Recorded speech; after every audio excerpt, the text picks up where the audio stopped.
Awal film, Roy Miller ini sedang mengamati jadwal penerbangan yang tertunda nih sob. Akhirnya dia memutuskan untuk membeli makanan dan sambil makan untuk menunggu jadwal penerbangan. Ketika berjalan, Miller bertabrakan dengan gadis Peram.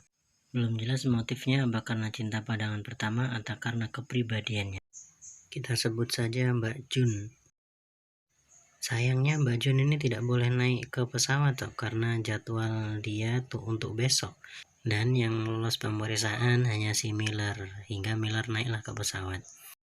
Ternyata mereka diawasi oleh agen pemerintah, sehingga Miller pun heran kenapa Mbak Jun ini boleh naik ke pesawat, padahal tadi tidak boleh naik. Di dalam kamar mandi, Mbak Jun ini nggak sadar kalau ternyata si Miller sedang berkelahi dengan agen-agen pemerintah yang dikirim oleh si Finn. Yang bikin keren, Miller ini duduk dengan membawa 2 buah minuman seperti tidak terjadi apa-apa ya. Dan Mbak Jun pun tersepona dan langsung mencium Kang Miller. Nah lo bro, ngapain lihat bro? Jauh-jauh sono lo bro. Setelah puas, Mbak Jun pun baru sadar kalau ternyata pesawatnya nggak ada pilotnya. Dan dengan usaha Kang Miller, akhirnya mereka pun berusaha mendaratkan pesawat dan dengan sedikit aksiden. Setelah selamat, Kang Miller nyuruh Mbak Jun untuk pura-pura tidak kenal dan melarikan diri. Ketika bangun di pagi hari, Mbak Jun pun mencoba untuk keluar rumah dan dia pun ditemui oleh seorang polisi ya yang menanyakan kabarnya apakah dia baik-baik saja setelah kejadian pesawat yang jatuh semalam ya. Setelah itu Mbak Jun menemui adiknya yang tengah fitting baju pengantin dan dia rupanya ingin menjual mobil ayahnya yang diperbaiki oleh Mbak Jun. Dia pun kaget karena mobilnya akan ditilang ya. Dan ternyata dia sudah ditunggu oleh agen pemerintah di luar. Beruntungnya Kang Miller pun datang untuk menyelamatkan Mbak Jun dan Mbak Jun pun berhasil lolos dari agen pemerintah dan kabur naik bis kota ya. Mbak Jun pun mencari temannya yang ternyata adalah seorang petugas damkar ya, dan dia melaporkan kalau dia takut dengan Mas Miller. Tiba-tiba Mas Miller pun datang dan menculik si Mbak Jun lagi dan menyuruhnya untuk masuk ke dalam mobil. Dia pun semakin takut dong dengan Mas Miller ini. Di luar dugaan, Mas Miller ini malah menurunkan Mbak Jun di parkiran, bukannya membawanya ya, tapi Mbak Jun nggak mau dan dia malah ikut Kang Miller. Dan dia baru dikasih tahu bahwa Kang Miller membawa baterai yang tidak pernah kehabisan daya ya, sehingga dia dikejar-kejar oleh agen pemerintah. Kang Miller pun pergi ke galangan kapal untuk mencari temannya yang bernama Simon, tapi Simon sudah pergi dan meninggalkan kode-kode yang tertulis di dinding. Kode buntut kali sob.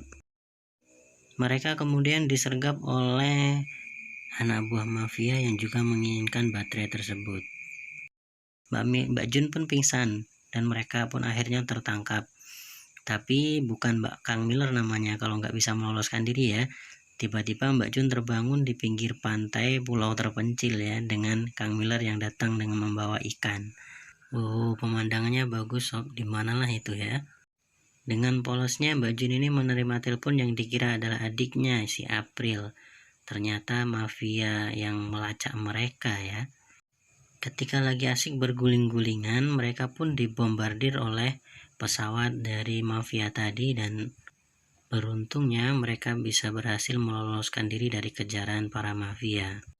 Ketika tersadar, lagi-lagi Mbak Jun ini sudah ada di dalam kereta sob, yang menuju ke Austria. Dan pastinya Kang Miller yang membawanya ke sini.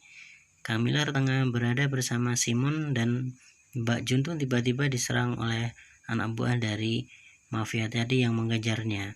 Kang Miller dan Mas Simon pun akhirnya datang untuk menyelamatkan Mbak Jun ini dari kejaran si anggota mafia. Setibanya di hotel, Mbak Jun ini bukannya istirahat tapi dia malah membuntuti Mas Miller ya, kemana Mas Miller pergi. Dan dia pun sedih ketika mendengar bahwa Mas Miller menganggapnya cuma sebatas kenalan dan tanpa ada hubungan yang spesial. Mbak Jun ini kemudian ditemui oleh Isabel yang merupakan direktur CIA dan dia diberitahu bahwa kejadian tabrakan pertama dia itu sudah direncanakan oleh Kang Miller. Dan dia justru mencoret pena ketika Kang Miller sudah datang. Kemudian mereka pun digerebek dan ternyata Kang Miller sudah kabur melewati atap bangunan rumah ya. dan dia pun kembali melakukan adegan kejar-kejaran bersama anggota CIA. Kang Miller pun tertembak dan dia pun jatuh ke dalam sungai. Setelah itu Mbak Jun datang ke tempat pernikahan adiknya. Di dalam bengkel, Mbak Jun mencari alamat yang ternyata itu adalah alamat dari orang tua Kang Miller. Dia pun datang ke sana dan namanya asli ternyata adalah Matthew. Mbak Jun pun menyerahkan dirinya kepada para mafia Spanyol dengan harapan dia bisa bertemu lagi dengan Kang Miller. Harapannya pun terkabul. Kang Miller rupanya ada di sana dan dengan terpaksa Kang Miller harus menyelamatkan Mbak Jun dari mereka. Mbak Jun pun terlihat begitu bergairah dan mereka pun akhirnya bertukar jigong nih sob. Si jomblo, kemana lagi nih jomblo?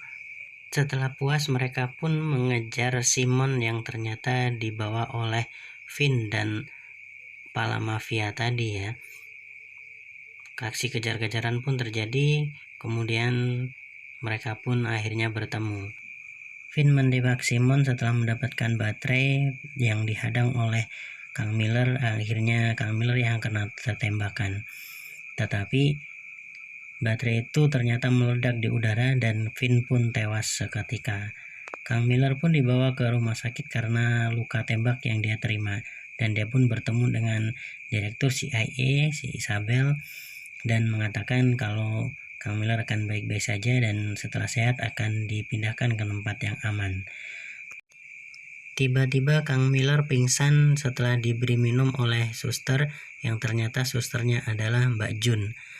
Mbak Jun ini pun kemudian membawa Kang Miller pergi keluar dari rumah sakit dan dia pun berhasil mengecoh penjaga di sana. Kang Miller pun tersadar dia sudah ada di dalam mobil dan dengan sedikit sakit dia memegang dadanya yang kemarin kena tembak. Lalu Mbak Jun pun datang dengan berlari dan menghampiri Kang Miller di dalam mobil. Mereka pun akhirnya bertukar jigong kembali ya. Jomblo, gimana jomblo? Apakah tukar jigong? Setelah itu mereka pun berencana untuk pergi dari sana dan memulai hidup baru mereka berdua ke Cape Horn. Film pun berakhir dengan happy ending. Terima kasih sudah menonton sob. Mohon maaf kalau ada kurang-kurang kata atau malah banyak kata yang salah ya, karena baru belajar. Jangan lupa untuk like dan subscribe-nya ditunggu ya sob. Terima kasih.